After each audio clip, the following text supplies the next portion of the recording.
हमारे जो political guest हैं उनके पास आने से पहले ममता बनर्जी पर पीएम मोदी का डायरेक्ट अटैक। दीदी सिर्फ एक भतीजे का लालच पूरा करने में लगी रही। पीएम ने कहा बंगाल के लाखों युवाओं का सपना चकनाचूर कर दिया। दीदी भाई भतीजावाद को नहीं छोड़ पाई। सीधे दिखाएं क्या कहा उन्होंने।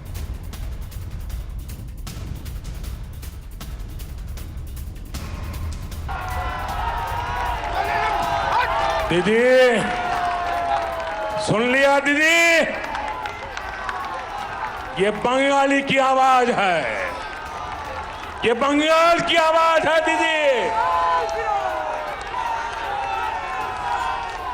आज पश्चिम बंगाल के नौजवान,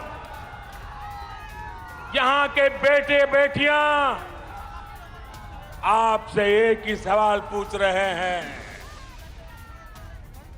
दीदी, बंगाल की जनता 10 साल के अनुभव के बाद आपको एक ही सवाल पूछ रही है। उन्होंने आपको दीदी की भूमिका में चुना था। बंगाल ने आपको दीदी की भूमिका में चुना था, लेकिन आपने खुद को एक ही भतीजे की बुआ तक सीमित क्यों कर दिया? सीधे चलूंगा मैं। मेरे साथ तौसीफ अहमद खान है, पॉलिटिकल एनालिस्ट हैं, प्रो टीएमसी है। तौसीफ जी, क्या रिएक्शन होगा इस पर आपका कि ये सीधे विश्वासघात का आरोप लगाया गया इस बेसिस पर कि आप प्रदेश की मुख्यमंत्री थी लेकिन आप सिर्फ परिवार तक सीमित रह गई। इस पर क्या रिएक्शन है? नहीं, देखिए, ये तो चुनावी जुमला है, क्योंकि जिस तरीके से दूसरी बातें भी प्रधानमंत्री जी ने कही है कि तोलाबाजी का बात कहते हैं, कटमनी का बात कहते हैं, तो ये भी उसी तरीके से परिवारवाद की तरह ही ये भी एक चुनावी जुमला है। क्योंकि अगर तोलाबाज और कटमनी में कोई सच्चाई होती तो फिर उसी पार्टी से प्रधानमंत्री जी अपने पार्टी में लीडरों को क्यों बुलाते हैं? इससे यह साबित होता है, जब वो तृणमूल के लोगों को ही अपने पार्टी में ले लेते हैं, तो इससे साबित होता है कि ये जो वो बयानबाजी है, सिर्फ इस बात में कोई सच्चाई नहीं। जो भी इल्जाम तोलाबाजी और कटमनी का लगाया जाता है, ये सिर्फ एक बयानबाजी है।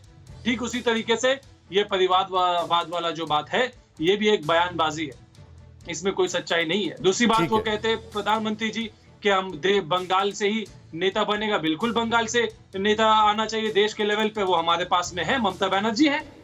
नेक्स्ट चुनाव में मोदी जी को हटा करके ममता बनर्जी आ जाएंगी, इसमें कोई शक वाली बात नहीं है। Bengal will lead from the front, इसमें कोई दो राय नहीं है।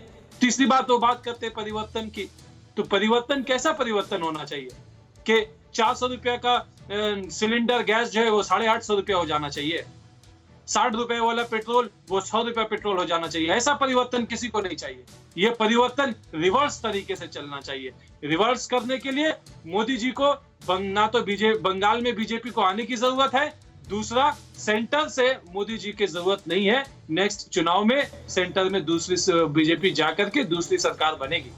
देखिए देखिए, अब आप किन किन पॉइंट से बच गए वो मैं बताना चाहूंगा। फैमिली वाले बात से आप बच के निकल लिए, आप जो करप्शन है उससे बच के निकल लिए, आप उससे बच के निकल लिए जो मैंने आपसे सवाल पूछा था कि किस तरीके से बंद और वहां पर धरना की राजनीति होती है, हड़ताल होता है, आप उससे बच के निकल लिए। बट ठीक है, मैं आपने जो जवाब दिया मुझे इसका काउंटर लेना है, लेकिन सच भी मैं बताऊंगा। फिक्र आपकी, सोमवार से शुक्रवार रात 9 बजे सिर्फ TV9 भारतवर्ष पर।